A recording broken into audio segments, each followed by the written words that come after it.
Josh Hasten here, Israel Uncensored on the Land of Israel Network at thelandofisrael.com. It is Monday, the 5th of November, 2018, the 27th of Cheshvan, 5779, coming to you this week from beautiful Jerusalem, where last night it rained. It rained here, rained in Gush Etzion and other parts of the country. Please God, there'll be a lot of rain here in the land of Israel throughout the winter. We certainly need it. Hope you're doing well in your part of the world. Don't forget, you can get in touch with me during the week, Josh at thelandofisrael.com. On Facebook, it's Joshua Hasten, and on Twitter at Josh Hasten. Now, we've had plenty of guests on over the last several weeks. So today, I just want to get into all of the headlines, everything making news here in Israel and in the Middle East, as well as news affecting the Jewish people around the world. Now, today is November 5th, a big day, to put it mildly, reported by the Jerusalem Post. The Trump administration will reimpose harsh sanctions against Iran, targeting its energy, shipping, and financial industries, reverting to a policy of maximum pressure on the Islamic Republic that was suspended under the 2015 International Nuclear Agreement. This reported by the Jerusalem Post. Today's the day, folks. Today we go back to a policy which will cause deterrence, which will harm the mullahs in Tehran, as opposed to the policies of the Obama administration, which lifted sanctions and set Iran on a course for nuclear weapons. So today's a big day. Prime Minister Netanyahu praising President Trump for renewing the sanctions. He said, "For years, I've called for fully renewing sanctions against Iran's murderous terror regime that endangers the entire world." This is what he said over the weekend. The effect of the initial sanctions is already being felt. The local currency is at a low, Iran's economy is at a low, and we're already seeing results on the ground. Thank you, President Trump, for this historic action. Sanctions are indeed coming.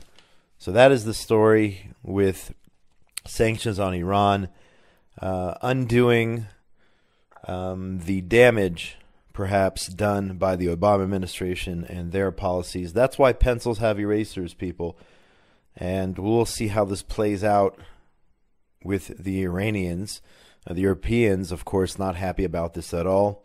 But the U.S. able to pressure other nations due to this policy, because if you do business with Iran, the U.S. won't do business with you. Pressure these nations to stop buying Iranian oil under a 2012 law that allows the president to cut off foreign banks, including central banks, from the U.S. financial system unless they significantly reduce purchases. Stop buying oil from Iran. That's the message the President of the United States is sending. The administration ultimately hopes to eliminate Iran's oil exports in an effort to compel Tehran to change its behavior. Again, this could be a major story for days, weeks, and months to come, putting the choke hold on the mullahs there in Tehran. Of course, I fully support and back the president's decision.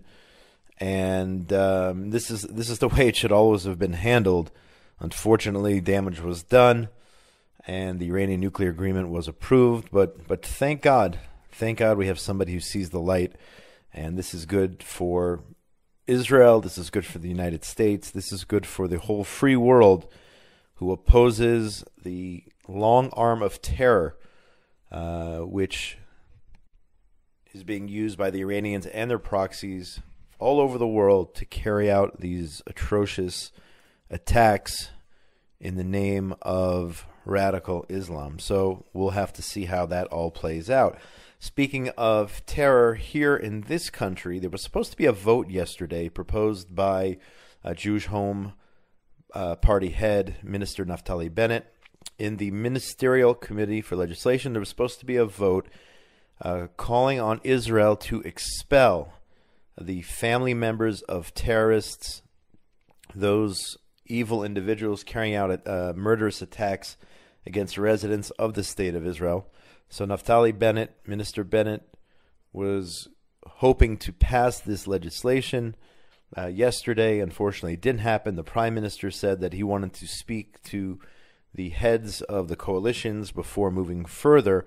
So it's on the agenda, the policy of expelling the families of terrorists out of Israel, whether it's to Gaza or other places. I'm not exactly sure what they have in mind. But I think this is an important policy. We need to create a stronger deterrence.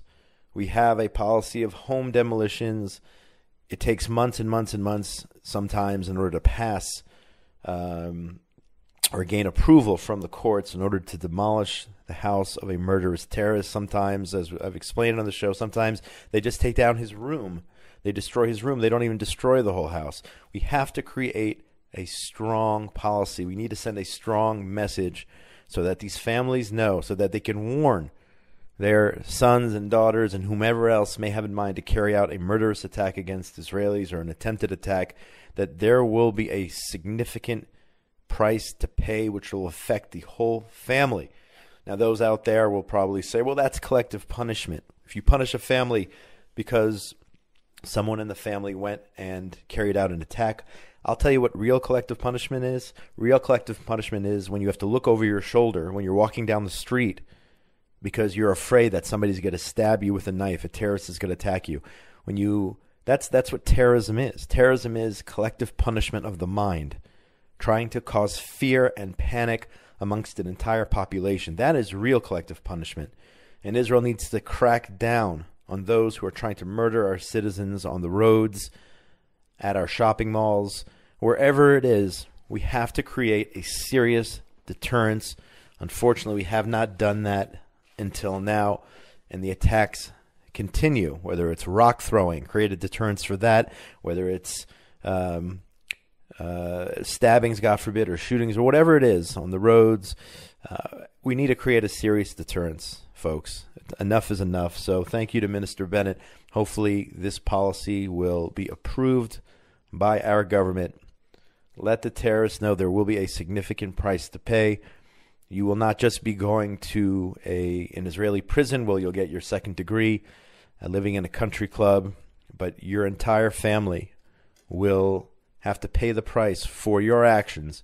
If you try to murder a Jew, you try to murder an Israeli, there will be a significant price. So hopefully this legislation will pass. Moving on here, reported by the Jewish press, this week we remember Prime Minister Yitzhak Rabin, who was murdered back in 1995. The atrocious attack which took the life of the Prime Minister. However, Saturday night, the annual rally in Tel Aviv turned into a huge political show, basically by the, I don't know if you want to call them left wing, but you can if you want. I hate using that terminology. Essentially bashing the right wing, bashing the government, instead of truly remembering the legacy of Prime Minister Rabin. So you had Likud MK Tzachi Hanegbi, who was Minister Tzachi Hanegbi, who was booed at the Rabin memorial, which was supposed to be a memorial on Saturday night, and a bunch of other nasty accusations accusing people of, causing the murder, being a part of it, having their hands in it, all different types of, still today after 23 years, accusing the right, so to speak, of being complicit in his murder. So Knesset Speaker Yuli Edelstein on Sunday yesterday, in response to the rally, he actually was, I believe, either invited to attend but decided not to do it because he saw the writing on the wall that this was just going to be a political rally, not truly a respectful memorial to the slain Prime Minister. Edelstein told Armory Radio that the assassination of the late Prime Minister Yitzhak Rabin, quote, had no historical effect. Edelstein said that if the murder achieved any goals, then those goals were the opposite of what the despicable murder had aimed to achieve. In other words, people are saying that Yigal Amir, when he murdered Prime Minister Rabin, he killed the peace. That was the theme, that was the message, that it was because of him. If he hadn't done so, then the Oslo Accords would have been a success, and we'd be living in a time period now of kumbaya. But let's remember something. The buses started blowing up, the terrorists, the Hamas, the PLO, the terrorists started blowing up buses before Rabin was murdered. Let's remember that first of all. Rabin was murdered in 1995. I was here for my year in Israel, 1994-95, and there was a terror attack after terror attack after terror attack, and people said then, and as they do now when there are attacks, that this was, well, not in the last couple of years, but this was the goal of those who were carrying out these attacks was to destroy the peace process. No, those who were carrying out the attacks, their goal was to advance the so-called peace process, because the peace process called for concessions and land transfers to this terrorist entity, the Palestinian Authority. So the more terror, the goal was the more terror they created, the more they would force Israel into making further concessions. So there are those who would cause you to believe that these terror attacks were trying to destroy peace. No, they were trying to further this so-called peace process. That is the reality.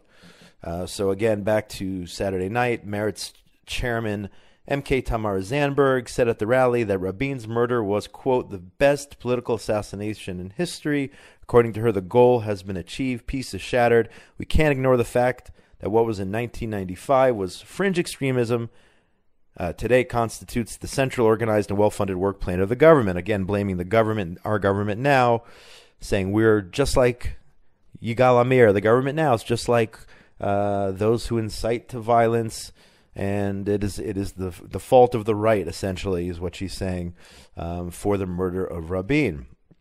So Edelstein clarifying his statement,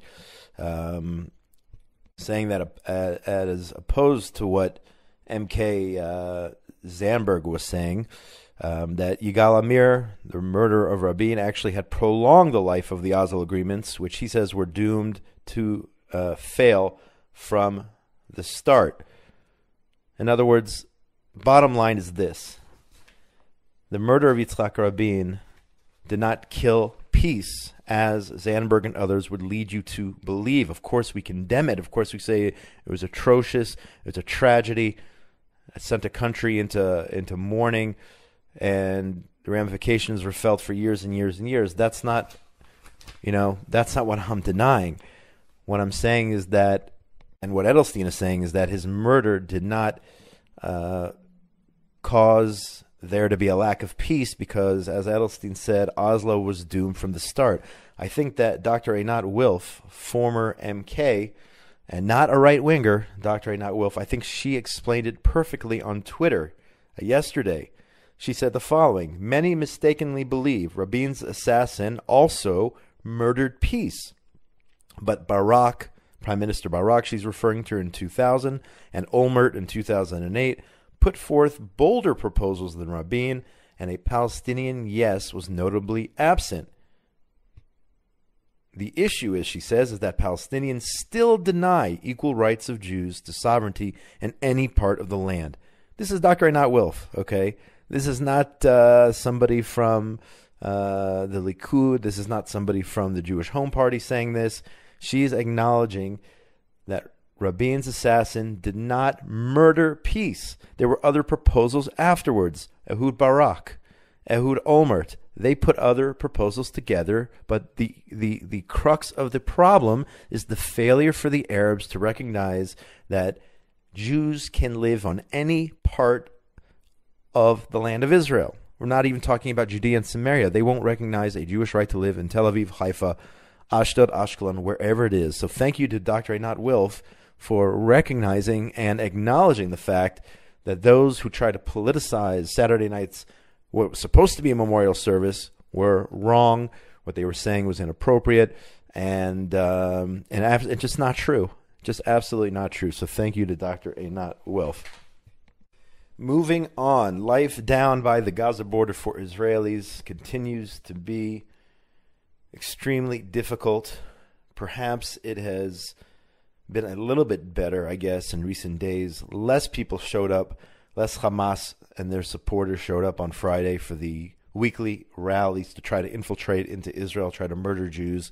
Nevertheless, the situation remains extremely tense. You never know when that next incendiary kite is going to come on over, or a incendiary balloon, or the rocket, or another tunnel will be found. Who knows what tomorrow will bring when it comes to the situation down in Gaza. I was very proud to see on Sunday morning that residents of the Gaza area, Israelis living near the Gaza border, were blocking the trucks. They held a protest and blocked the trucks for an hour.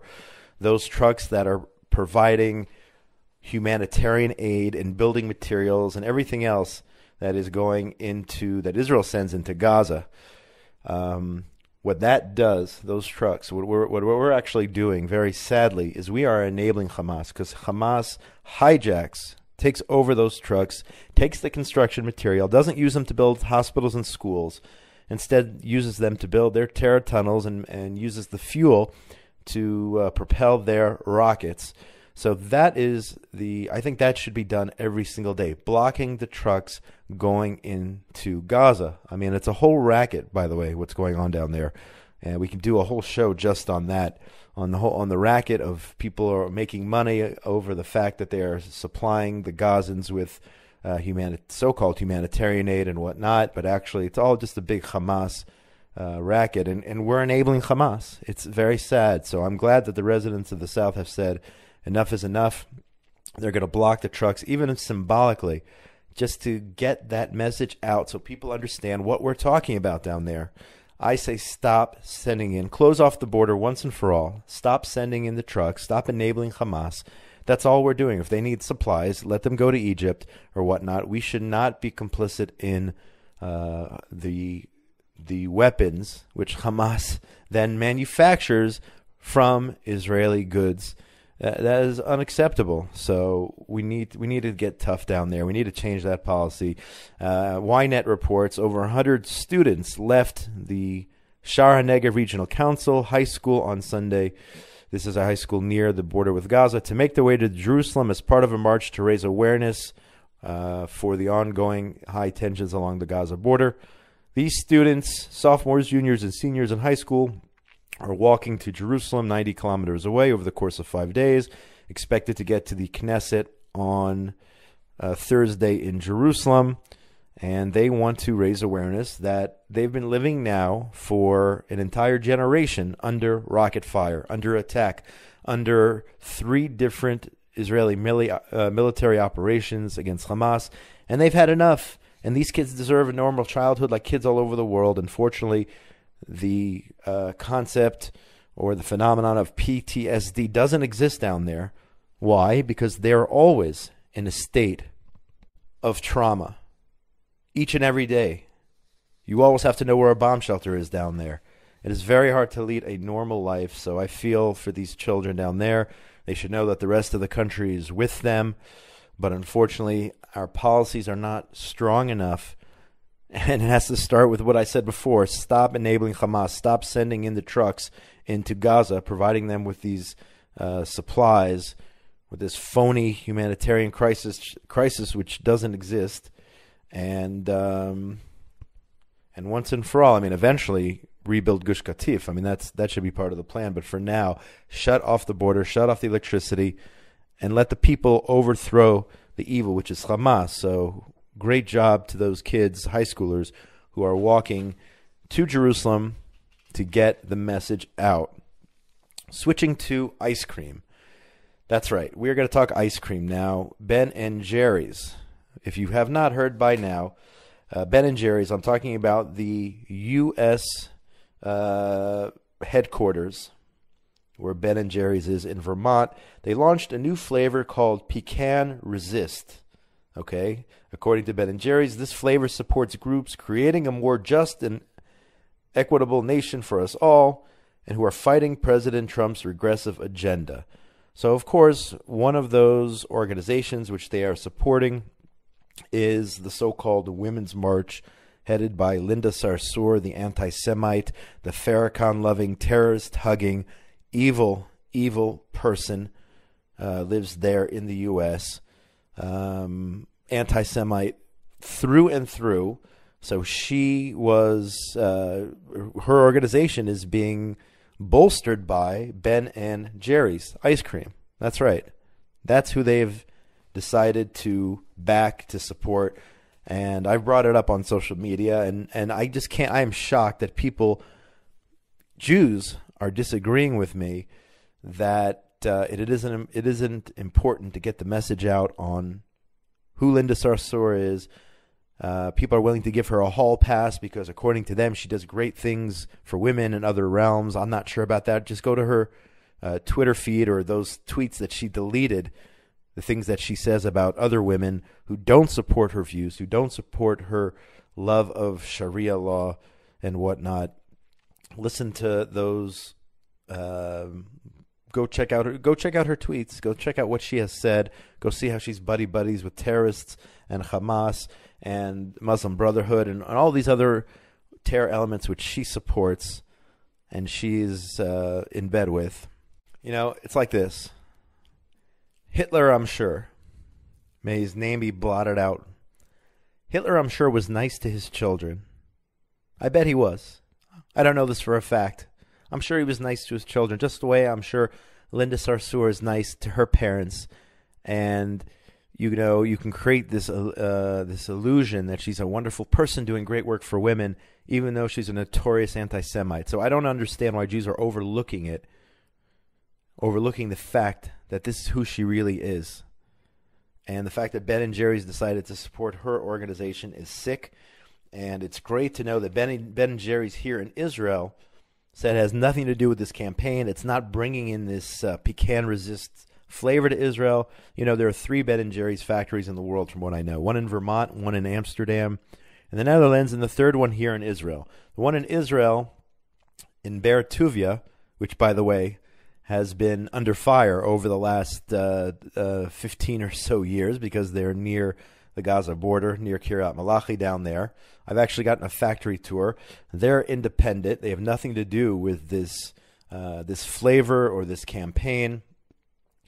And I just can't believe how many people are giving Ben & Jerry's a pass over this. Maybe people like ice cream so much that they're not willing to call out the U.S. branch, the home office of Ben & Jerry's, for creating this flavor, with Linda Sarsour being the face or one of the faces behind this flavor. I can't believe it. I mean, again, a pure anti-Semite, radical, extremist, Sharia law, supporting woman who claims to be a woman's rights activist. Go look at who she really is. You'll see she's not a true activist for women's rights. She's a true anti-Semite, Farrakhan-loving terror supporter. That's who Linda Sarsour is. So shame on Ben & Jerry's.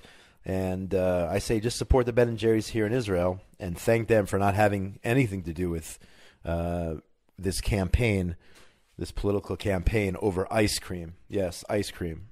Switching gears here, of course, we are still reeling from the murder of 11 Jews in a synagogue in Pittsburgh just over a week ago by this neo-Nazi white supremacist. But let's remember something. Let's remember that anti-Semites come in all shapes and sizes.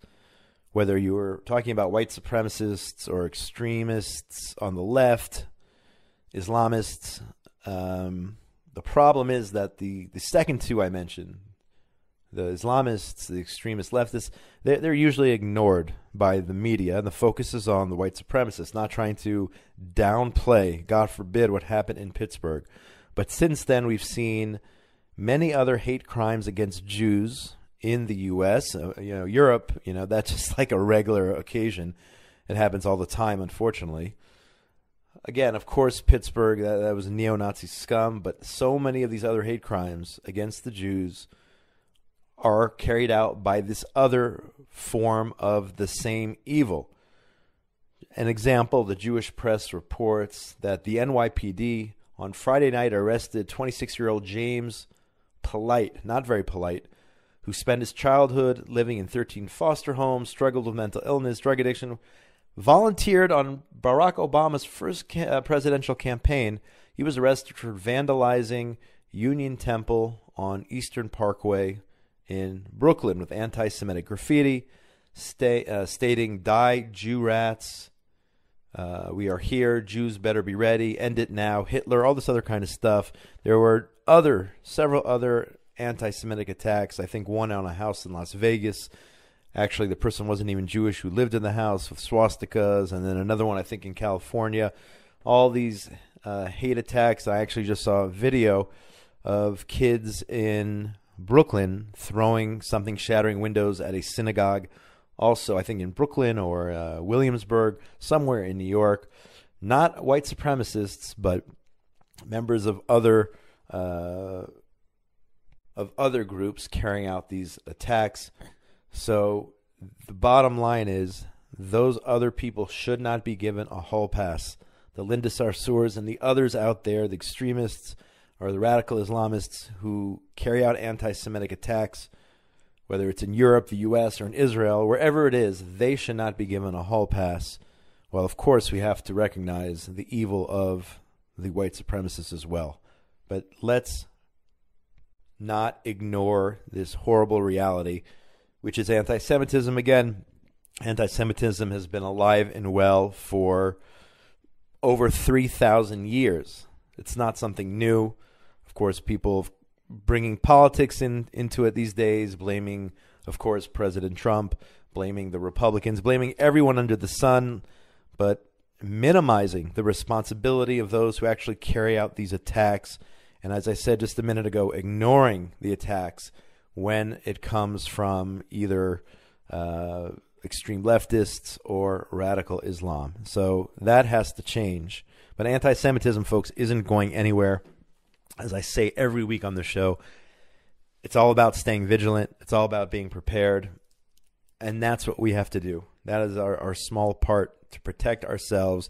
No more Jewish victims. My friend Mark Provisor, One Israel Fund, he'll tell you all about it. No more Jewish victims. We have to be vigilant. We have to be ready because the anti-Semitism isn't going anywhere. You can introduce educational initiatives, which I, of course, would back and support, to educate people on the dangers of hate and anti-Semitism.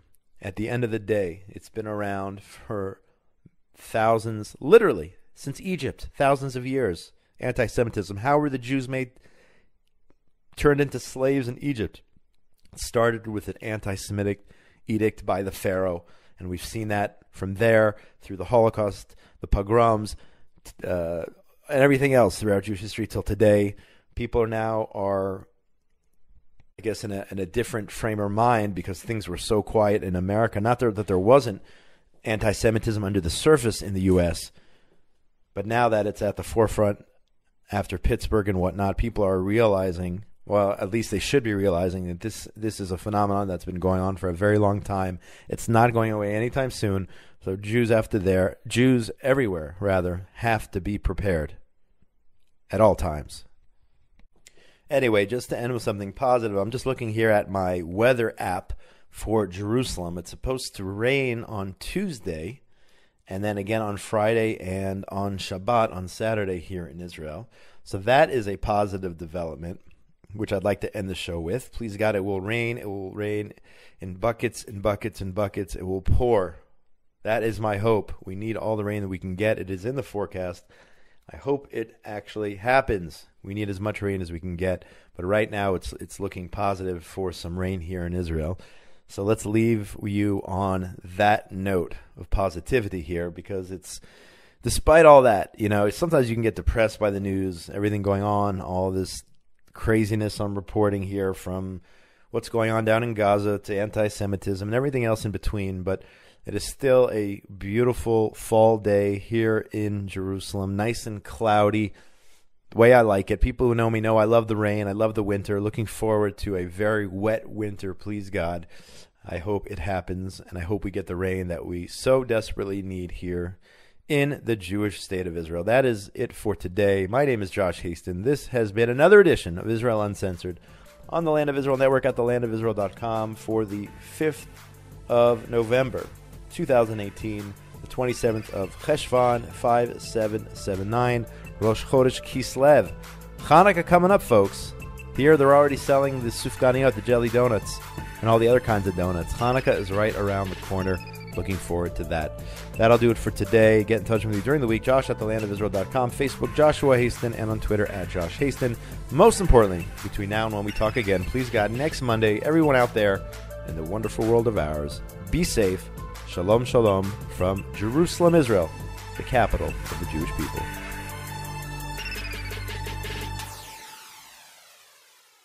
It's much more real than any reality show. It's much more dramatic than any drama. It's much more funny than any comedy. It's like a game show, but it's no game. It's our lives. Listen to Inside Israel Today with Gil Hoffman, political correspondent for the Jerusalem Post, every week on thelandofisrael.com.